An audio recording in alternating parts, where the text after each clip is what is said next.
గూడూరు నియోజకవర్గం ప్రజలారా, మీకు జరిగిన అన్యాయం గుర్తుందా? ఉమ్మడి నెల్లూరు జిల్లాలో కలిసి ఉన్న గూడూరు నియోజకవర్గాన్ని తీసుకెళ్లి తిరుపతి జిల్లాలో విలీనం చేయడం మీరు సమర్థిస్తారా?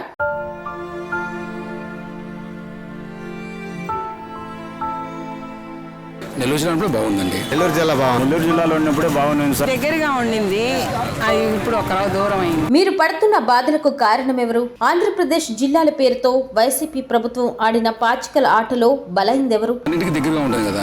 30 కిలోమీటర్స్ వెళ్ళిపోవడం బెటరా, 1 కిలోమీటర్ పోవడం బెటరా? జనరల్ గా ఆలోచిస్తే ఇదే బెటర్ కదా. మనకి అన్నిటికీ కన్వీనియంట్ గా ఉంటుంది. ఫెసిలిటీ ఉంది, బస్సు ఉంది, బండ్లో వెళ్ళిపోవచ్చు, 1 అవర్ వెళ్ళిపోవచ్చు. అదే కాదు కదా, ఒక 1 డే వేస్ట్ అయిపోతుంది బయట వెళ్ళాలంటే. అది ప్రాబ్లం. నెల్లూరు జిల్లా అంటే మనకి గూడూరుకి దగ్గరగా ఉంటుంది. ప్రజలకి కొన్ని పనులకి అనుకూలంగా ఉండేది. తిరుపతి అంటే కాస్త లాంగ్ కాబట్టి పోవడానికి కష్టంగా ఉంది. అది కన్వీనియంట్ గా ఉంటుంది. ఇది 35 కిలోమీటర్లు, ఇది 100 కిలోమీటర్లు రావడం పోవడం కష్టంగా ఉంది. ప్రతిరోజు పొలమంటూ కొత్త జిల్లాలో పనుల కోసం వెళ్తున్న గూడూరు ప్రజల బాధలు పోవాలంటే ఎన్డీఏ అభ్యర్థి పాసం సునీల్ను ఎమ్మెల్యేగా చేస్తే గూడూరును తిరిగి నెల్లూరు జిల్లాకు తెచ్చే సమర్థుడు. మనం వాస్తవ పరిస్థితికి వద్దాం. మా గూడూరుని నియోజకవర్గం తీసుకెళ్లి తిరుపతిలో కలపడం వల్ల చాలా ఇబ్బందులు ఉన్నాయి ప్రజలకి. కలెక్టర్ ఆఫీస్కి వెళ్ళాలంటే దాదాపు 2 గంటలు పడుతుంది. ఈ రోడ్లు అయితే 3 గంటలు పడుతుంది. కలెక్టర్ ఆఫీస్ ఎక్కడో ఉంది, బైపాస్ లో పెట్టిన కలెక్టర్ ఆఫీస్. ఎస్పీ ఆఫీస్కి వెళ్ళాలంటే సేమ్ పరిస్థితి. ఏ అధికారి దగ్గర పోవాలన్నా, డిస్ట్రిక్ట్ అధికారుల దగ్గర పోవాలన్నా ఇదే పరిస్థితిలో ప్రజలు ఎదుర్కొంటున్నారు. నెల్లూరు అయితే మాకు ఒక 40 మినిట్స్ పోయి నేరుగా పోయి కలెక్టర్ గారిని కలిసో లేదా ఎస్పీ గారిని కలిసో మిగిలినటువంటి జిల్లా అధికారులను కలిసి సమస్య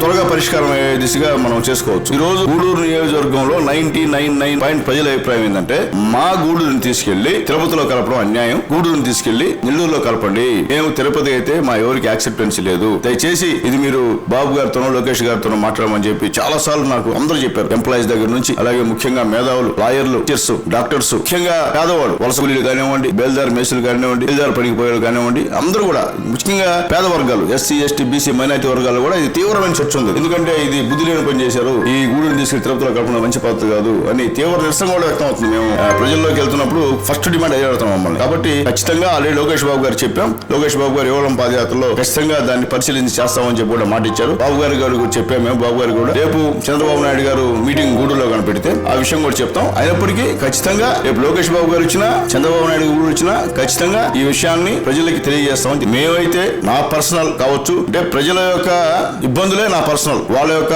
భావాలే నా భావం. కాబట్టి ఖచ్చితంగా మేము వచ్చిన తర్వాత గూడూరుని నెల్లూరు జిల్లాలో కలిపేందుకు 100% చేస్తామని చెప్పి తెలియజేస్తాం.